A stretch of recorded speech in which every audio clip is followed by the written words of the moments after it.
안녕하세요. 배신의 장미입니다. 오늘의 사연 시작하겠습니다. 결혼 준비는 설렘과 기대만큼이나 많은 고민과 어려움을 동반했습니다. 특히 경제적인 부분은 우리의 현실을 여실히 드러내는 큰 벽처럼 느껴졌습니다. 남자친구는 자신이 모아둔 돈이 5천만 원 정도라고 했습니다. 사실 그는 더 많은 돈을 모을 수도 있었지만 집안 사정상 부모님과 여동생의 생활비를 책임지고 있었기 때문에 그 이상은 힘들었다고 하더군요. 그 이야기를 들었을 때 저는 그가 얼마나 책임감 있는 사람인지 다시 한번 느꼈습니다. 자신의 여건 속에서도 최선을 다해 모은 돈이었으니까요. 반면 저는 그보다 조금 더 여유가 있었습니다. 결혼을 염두에 두고 꾸준히 모아온 돈이 있었고 그 금액은 딱 2배인 1억 원이었습니다. 우리는 현실적으로 생각해봤죠. 결혼 후 안정적으로 살기 위해서는 집이 가장 중요했고 남자친구와 저는 각자의 예산을 합쳐 집을 마련하기로 했습니다. 제가 1억 원을 투자하고 남자친구가 5천만 원을 보태는 것으로 계획을 세웠죠. 금액 차이가 크긴 했지만 저는 크게 개의치 않았습니다. 중요한 건 우리가 함께 새로운 삶을 시작한다는 점이었으니까요. 하지만 문제는 예상치 못한 곳에서 터졌습니다. 남자친구의 집, 특히 그의 부모님이 이 결정에 대해 불편함을 드러내기 시작한 겁니다. 아무리 그래도 남자 쪽에서 더 내는 게 맞지 않겠냐. 그 말을 들은 순간 저는 당황스러웠습니다.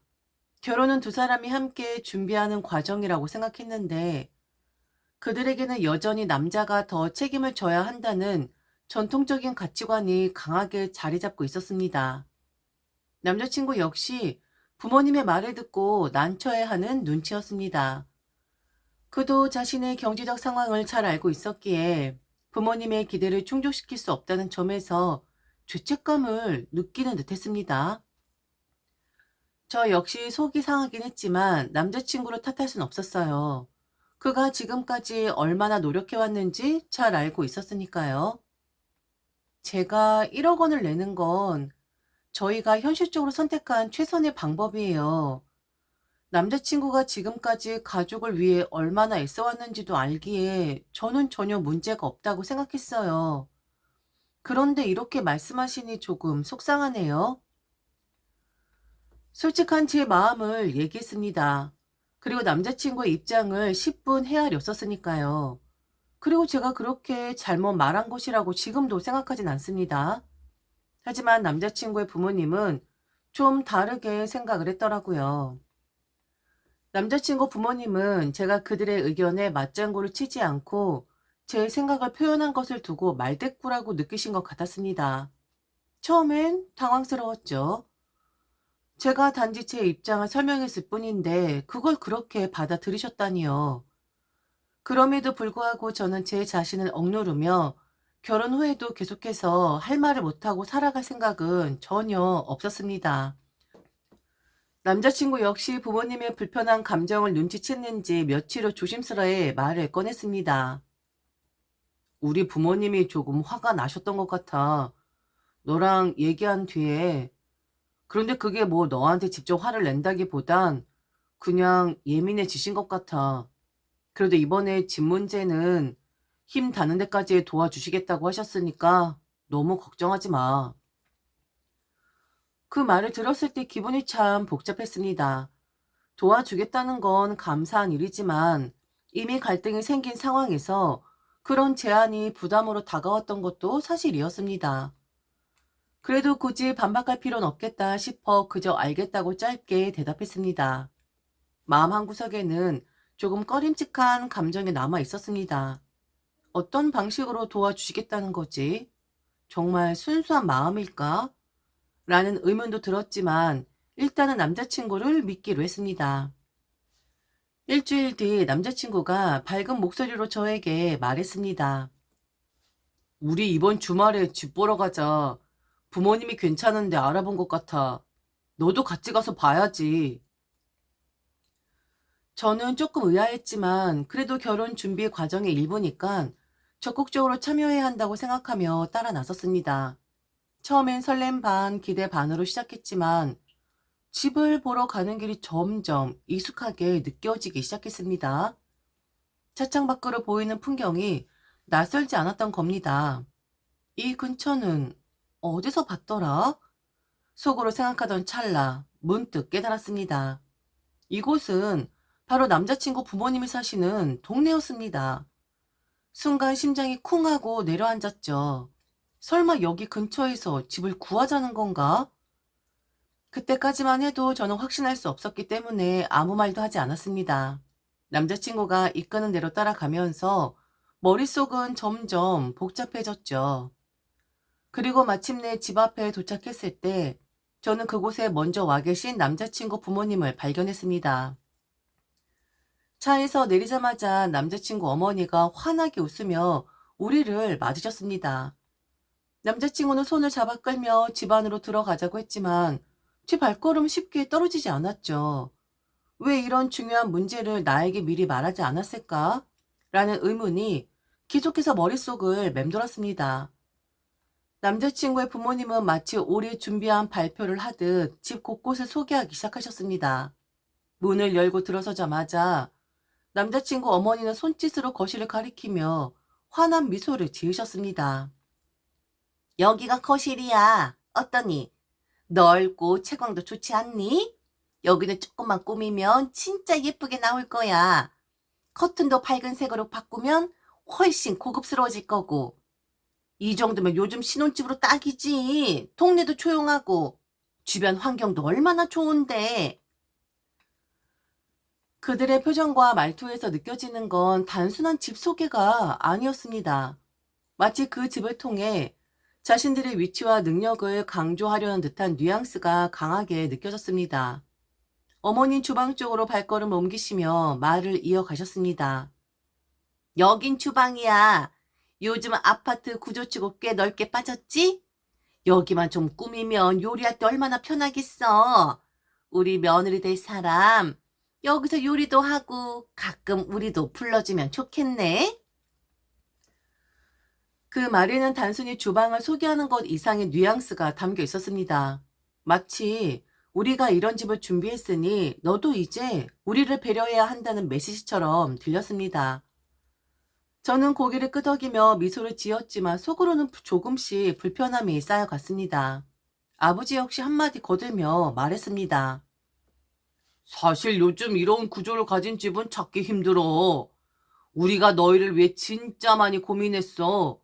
이 동네가 얼마나 살기 좋은지 알지? 여기서 시작하면 너희가 더 편할 거야. 그들의 말을 들으면서 저는 속으로 생각했습니다. 정말 우리가 이 집에 살기를 바라는 거겠지.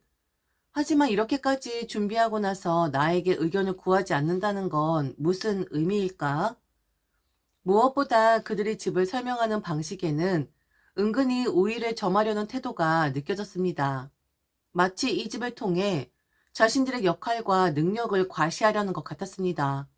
어머니는 마지막으로 집 한가운데 서서 우리를 번갈아 보며 말했습니다. 우리가 이 정도 했으니 이제 더 이상 말대꾸할 필요 없지? 너희가 여기서 시작하면 다 잘 될 거야. 그렇지 않니?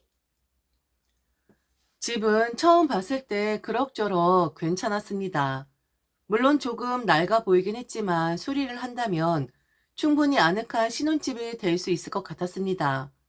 그래서 저는 우선은 남자친구 부모님께 감사하다는 말씀을 드렸습니다.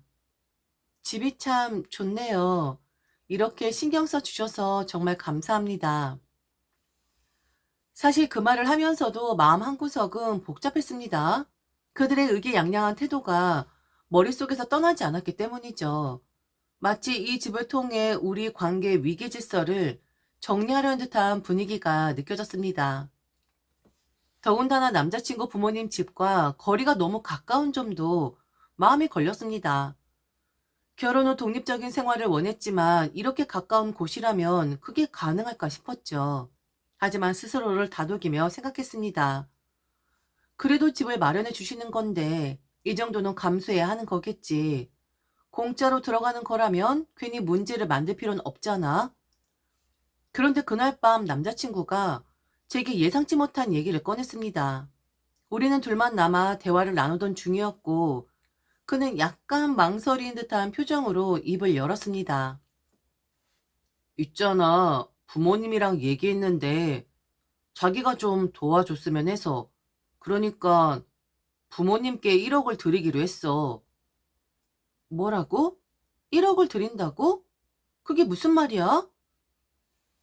부모님이 이번에 집을 마련하시면서 돈이 많이 들어가셨거든? 그래서 내가 1억을 드리기로 했어. 자기 어차피 1억 있잖아. 그 돈 우리 집에 사용하려고 했던 거였잖아. 잠깐만. 그럼 처음에 집을 마련해 주신다고 하신 건 무슨 뜻이었어? 그건 당신 부모님이 결정한 거잖아. 그런데 왜 내가 내 돈으로 그 부담을 져야 하는 건데? 아니, 부모님도 돈을 많이 쓰셨으니까 우리도 그만큼 책임을 져야 한다고 생각했어. 그리고 결국 우리가 살 집이잖아? 그리고 그 돈은 어차피 집에 쓸 돈이었으니까. 그럴 거면 당신 부모님이 집을 마련해 주시는 게 아니지. 내 1억을 써야 한다면? 내가 마음에 드는 곳을 고르는 게 맞지 않겠어? 왜 굳이 여기로 정해야 하는데? 사실 부모님이 당신한테 조금 화가 나 있어. 그런데 집을 알아봐 주면서 기분이 좀 풀리신 거야. 당신도 분위기 좀 맞춰줬으면 좋겠어. 그냥 이번만은 우리 부모님께 져드리는 게 어때? 결혼은 그런 거잖아. 서로 맞춰가고 양보하는 거.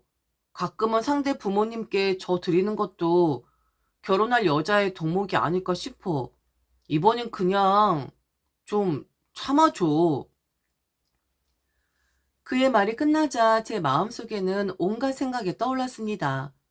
결혼이란 이름 아래에서 이런 부당한 상황을 그냥 받아들이라는 것인가? 그리고 그것이 진정 결혼할 여자의 덕목인가? 이런 식으로 시작하는 결혼이 과연 행복할 수 있을까? 남자친구의 말은 도저히 납득할 수 없었습니다. 저에게 참아달라거나 결혼할 여자의 덕목 운운하는 그의 태도는 저를 깊이 실망시켰습니다. 저는 입이 없는 것도 아니고 제 생각과 감정을 충분히 표현할 줄 아는 사람입니다. 그런데도 그의 말은 마치 제가 그저 순종해야 하는 사람이라는 듯한 뉘앙스를 풍겼습니다. 무엇보다 그들의 주장은 상식적으로 이해가 되지 않았습니다. 집을 마련해 준다고 했던 것은 남자친구 부모님이었는데 정작 그 집을 위해 제 돈을 요구한다면 그것은 집을 해주는 게 아니라 단순히 자기들이 원하는 곳에 집을 알아봐 준 것에 지나지 않았습니다. 저는 그 집을 원하지도 않았고 그런 조건으로 제 모은 돈을 쏟아붓고 싶지도 않았습니다. 결국 저는 남자친구에게 단호하게 말했죠. 난 이런 방식의 결혼하고 싶지 않아. 만약 우리가 결혼한다면 서로 존중하고 협력해야 한다고 생각했어. 하지만 지금 상황은 내가 모든 걸 양보하고 모든 걸 받아들이는 결혼으로밖에 보이지 않아? 이런 결혼은 하고 싶지 않아. 남자친구는 당황한 표정으로 저를 붙잡으려 했지만 저는 더 이상 그 자리에 있을 수 없었습니다. 그냥 그 자리를 떠났고 혼자 집으로 돌아왔죠.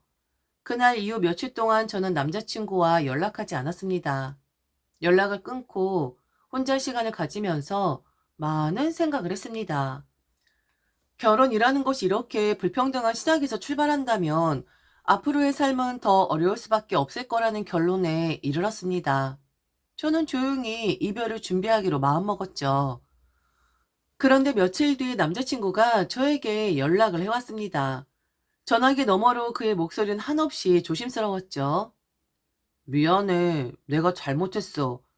며칠 동안 너랑 연락 안 하고 지내면서 진짜 많은 생각을 했어. 내가 너무 경솔했어.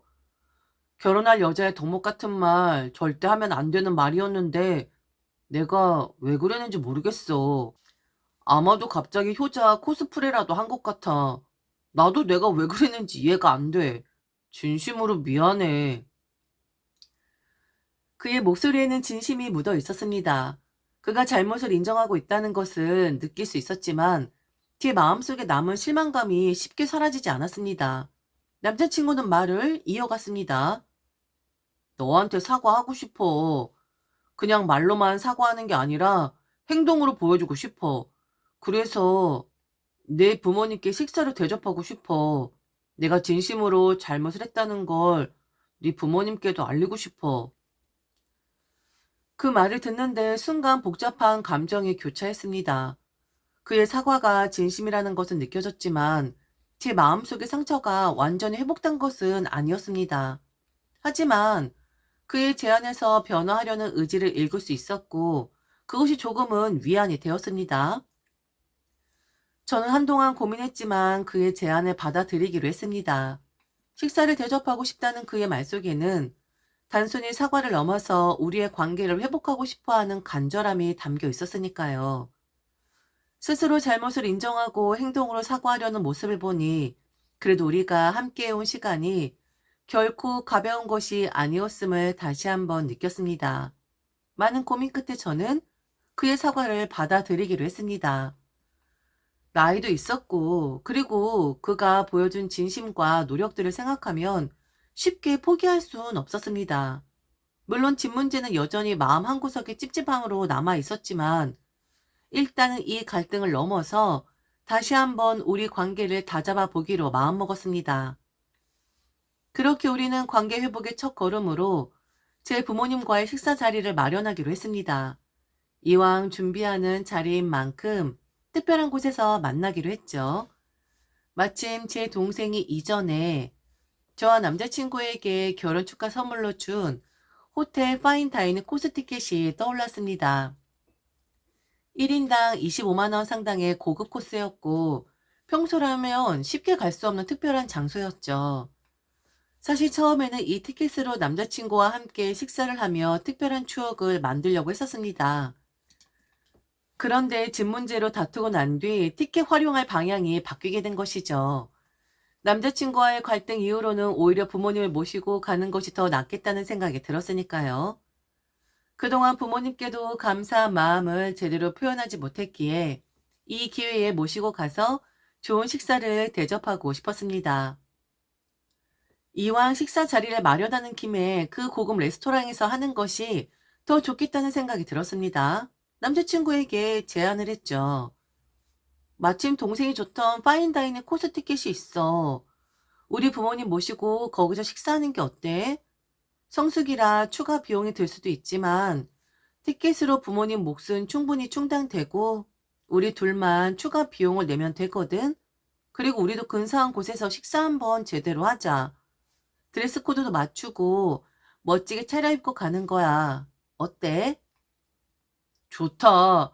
부모님께 제대로 사과드릴 자리라면 그 정도는 충분히 해야지. 너무 좋아. 그의 긍정적인 반응에 저는 마음이 조금 놓였습니다. 남자친구가 진심으로 이 관계를 다시 잘 만들어가고 싶어 한다는 것이 느껴졌기 때문입니다. 그렇게 우리는 고급스러운 호텔 레스토랑에서 제 부모님과 함께 식사할 계획을 세웠습니다. 식사 자리는 정말 훌륭했습니다. 마치 다른 세상에 온 듯한 분위기와 고급스러운 서비스는 정말 특별한 경험이었죠. 맛이 미친 듯이 좋다고 할 정도는 아니었지만 그저 음식 이상의 무언가를 대접받는 느낌이었습니다. 제 입맛은 여전히 소박한 편이라 그런지 기억에 남는 것은 화려한 디저트가 전부였습니다. 크림이 부드럽게 올라간 작은 케이크와 섬세하게 장식된 초콜릿, 그리고 아마도 호텔의 자부심이 느껴지는 커피까지. 그 순간만큼은 분명 특별했습니다. 부모님도 정말 좋아하셨습니다.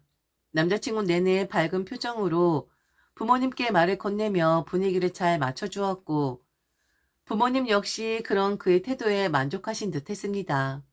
저는 그런 남자친구를 보며 그래, 이 사람이라면 괜찮겠지 라는 생각이 들었습니다.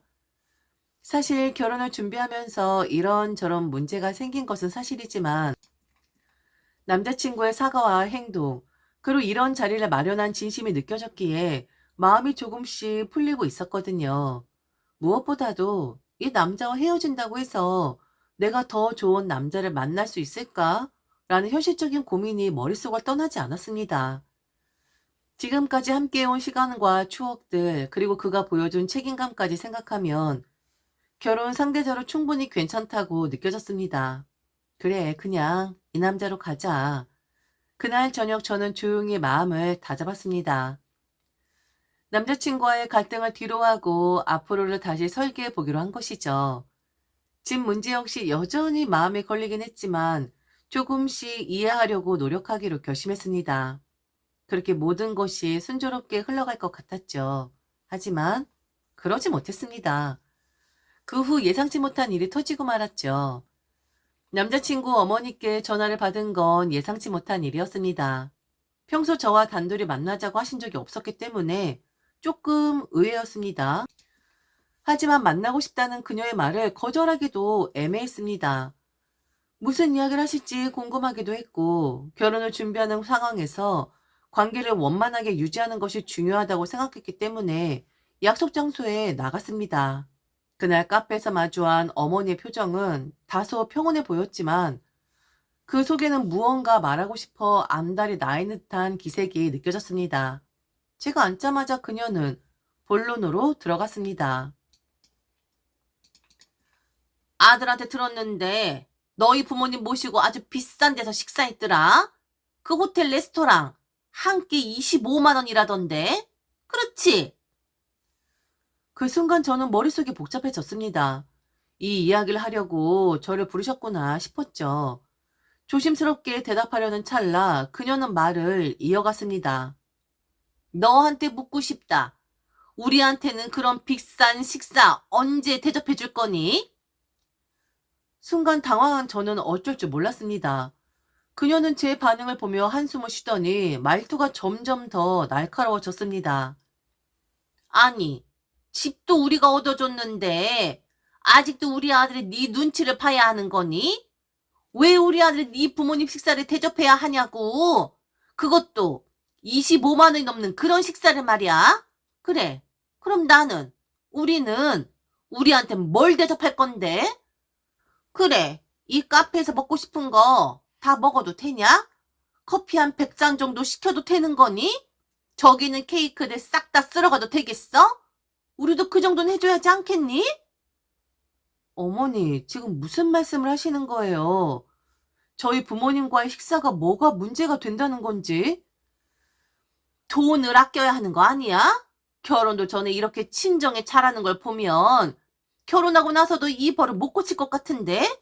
난 그게 제일 걱정이야. 그래서 이렇게 너한테 얘기하는 거다. 며느리가 되면 그렇게 대놓고 친정에 돈을 쓰고 그렇게 행동하면 안 되는 거야. 결혼을 준비하면서 특히 이런 시기에는 최대한 조심해야 하는 거 아니니? 네 부모님께 그렇게 돈을 쓰는 건 우리를 무시하는 처사 아니야? 네가 평소에 말을 잘한다던데 왜 지금은 입을 다물고 있니? 며느리가 되려면 하고 싶은 말이 있어도 참는 법을 배워야 하는 거야. 왜 이렇게 내 마음에 들지 않은 행동을 계속하는 거니? 지난번 말대꾸도 그렇고. 그녀는 제가 침묵하는 것을 보며 한층 더 목소리를 높였습니다. 저는 그 자리에 앉아있던 내내 무언가를 설명하려 애썼지만 그녀의 쏟아지는 말들 속에서 제가 끼어들 여지는 없었습니다. 마지막 말은 정말 결정타였습니다. 앞으로는 조심해라. 앞으로는 행동거지에 더 신경 써야 한다. 이런 일 하나하나가 쌓이면 결국 마음이 상하는 거고 아들 둔 엄마 입장에선 결혼시키면 아들을 빼앗기는 거 아닌가 하는 생각이 드는 법이야. 그러니 조심해라. 알았어? 그 순간 저는 더 이상 참을 수 없었습니다. 지금까지는 어느 정도 받아주고 넘어가려고 했습니다.